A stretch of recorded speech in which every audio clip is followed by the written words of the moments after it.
Il est la soupape de sécurité pour le Liban et ses investisseurs. Il se préoccupe du système financier du pays et fait tout ce qui est en son pouvoir en vue de sécuriser le marché financier et de rendre le pays plus sûr pour les investisseurs. Il est tout simplement l'homme de toutes les situations. Monsieur Riyad Salameh, gouverneur de la Banque du Liban et président de l'autorité de régulation et de supervision des marchés de capitaux. À vous la parole.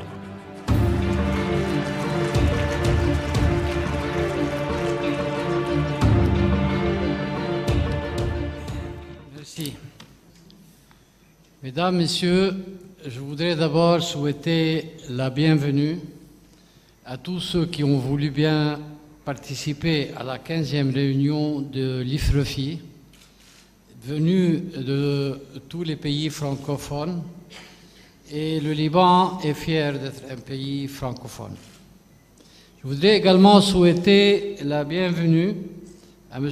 Christian de Boissieu, ami et membre du Collège d'autorité des marchés financiers de France, à M.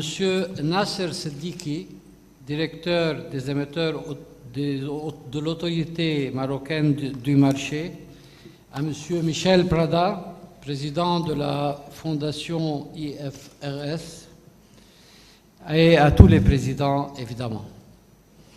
L'autorité des marchés est issue d'une loi votée en 2011, a mis un certain temps pour démarrer au Liban. La loi elle-même a été discutée et débattue longuement.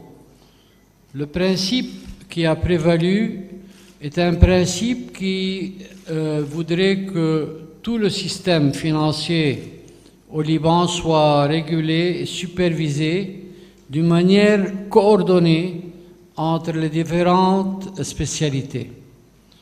Ceci essentiellement est dû à la crise de 2008.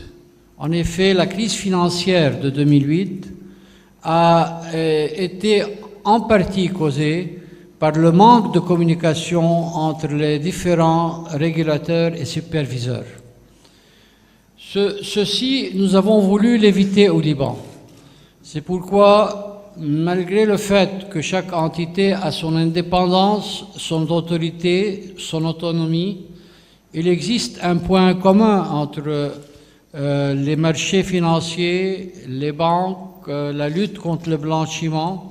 Ce point commun ou ce pôle commun, c'est le gouverneur de la Banque centrale qui, par la loi, a été désigné pour présider toutes ces autorités.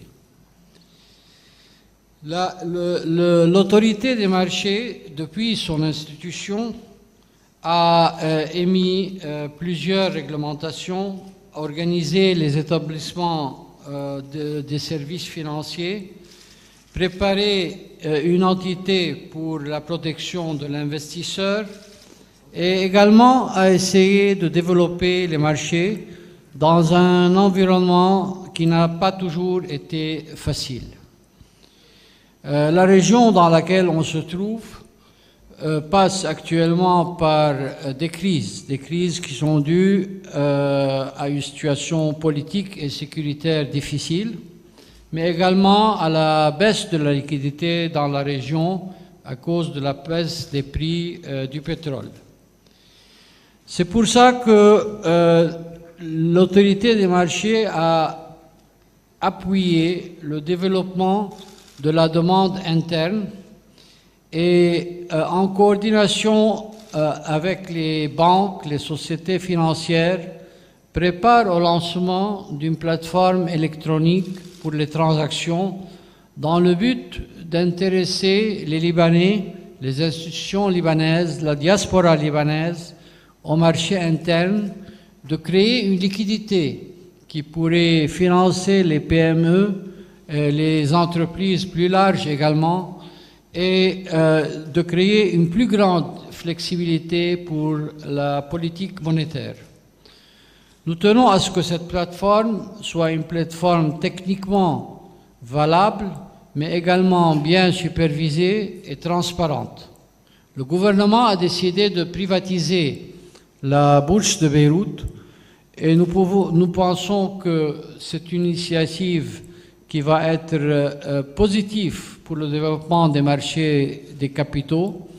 Et nous espérons pouvoir coordonner la privatisation de la bourse de Beyrouth avec le lancement de la plateforme électronique au Liban.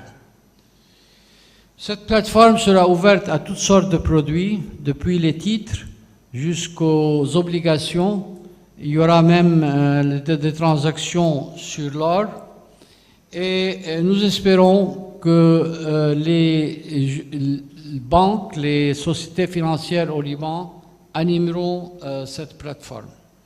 Mais elle va aussi servir à être un marché pour les PME, les sociétés émergentes que la Banque centrale appuie. Aujourd'hui, quand vous avez une start-up, vous pouvez la vendre à une entité ou bien vous pouvez décider d'aller et la vendre par action au marché. Cette plateforme va pouvoir offrir cette opportunité. La Banque du Liban a développé plusieurs initiatives pour appuyer le développement et le financement aux PME. Nous avons notamment permis aux banques de libérer leurs réserves obligatoires si elles venaient à donner des crédits à des taux acceptables aux petites et moyennes entreprises. Et nous avons également émis la circulaire 331 qui permet aux banques d'investir dans des fonds ou des sociétés digitales qui ont pour vocation de créer aussi des emplois. Et la Banque centrale garantit 75% des investissements que les banques font dans ce genre d'activité. En vue des réalisations que l'autorité des marchés financiers a réalisées, nous serons bientôt en train d'intégrer l'IOSCO. Et j'espère que l'avenir sera porteur pour les marchés financiers libanais. Merci.